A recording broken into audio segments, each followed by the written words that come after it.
programang ito ay hatid sa inyo ng Air 21. Sagot ko, padala mo!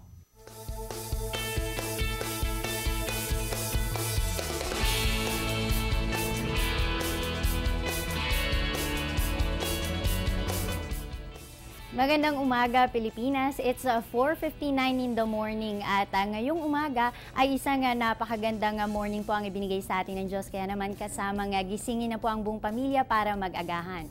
Pero bago po muna yan ay atin munang magbigay tayong pasasalamat sa Diyos sa ating pong matatanggap na biyaya sa buong maghapon. At kasabay niyo rin po kaming mapapanood via live streaming. Dyan po yan sa www.ptv.ph. At ako po ang makakasama ninyo ngayong umaga, ang inyong weather darling na si Aubrey Nera.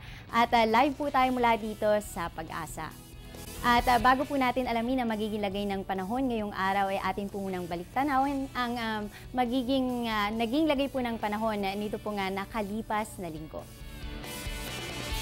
So dito po sa ating screen na nakikita po natin na noong po nga last Sunday po ay itong ITZZ o yung pong Intertropical Convergence Zone ay umiral po sa ating bansa at yan po ay partikular na nakaapekto dito po yan sa buong Mindanao ang maging sa Palawan.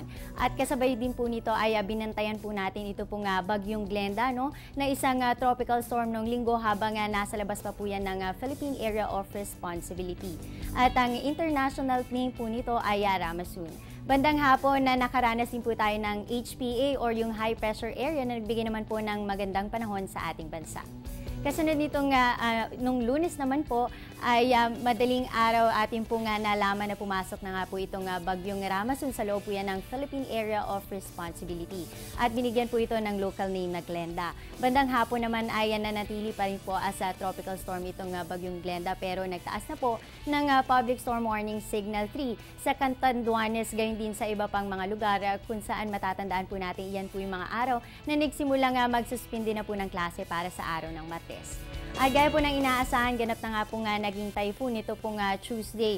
Ito nga si Glenda at in-anticipate po ang pagtama nito sa Albay, gayon din ang paghatak po nito sa Southern Luzon at kasabay din po niyan ang patuloy na pagdami ng mga lugar na napasama po sa Public Storm Warning Signals. Nung hapon naman po ng Martes, tumama naman po sa kalupaan ng bagyong Glenda sa Rapu-Rapu Island at sa gabi naman po naganap din ay ikalawang landfall nito sa Bacacay Island sa Albay habang 11:30 po ng gabi ay muling tumama ito sa Buena Vista, Quezon. The next day po natin, araw naman po ng Huwebes, hindi naman po ito dumaan dito sa mismong Metro Manila ay nanatiling nakataas po ang Public Storm Warning Signal dito. At sa araw na ito rin po nangyari ang ika-4 na pagtama nito sa lupa dyan po yan sa Lucena City, Quezon at umabol pa po ang last landfall ni Typhoon Glenda sa Orion, Bataan ng alas 9 ng umaga.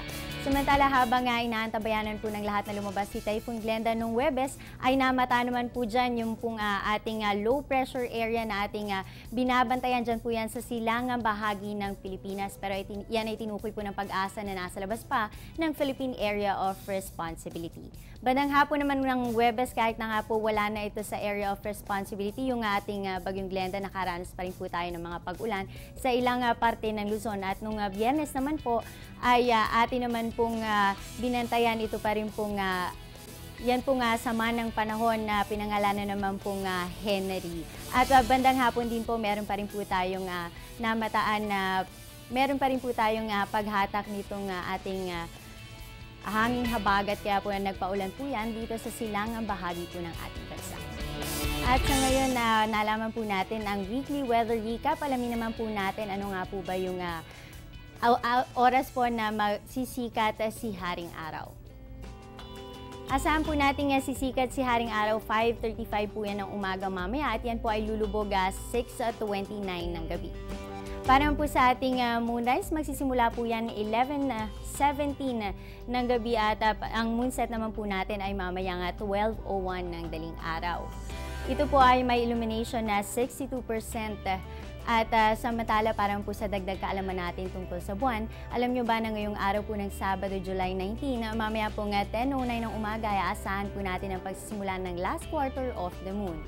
Ito po ang pinakauli sa apat na period of revolution o pag-ikot ng ating buwan sa mundo, at ito rin po yung phase ng buwan kung saan makikitang half illuminated lamang ito. Iyan ay dahil po sa nakaposisyon ng buwan na sa right angle sa gitna po yan ng mundo at ng araw. Minsan half moon din ang tawag dito dahil sa kalahati lamang ang nakikitang parte ng buwan dito sa mundo.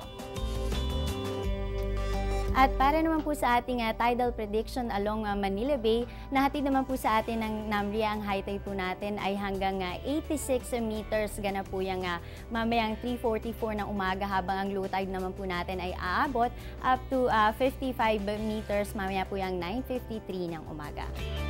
At sa ating pagbabalik, alamin po natin ano nga ba ang magiging temperatura ngayong araw sa iba't ibang bahagi ng Pilipinas. Iyan at iba pa matapos ang isang paalala.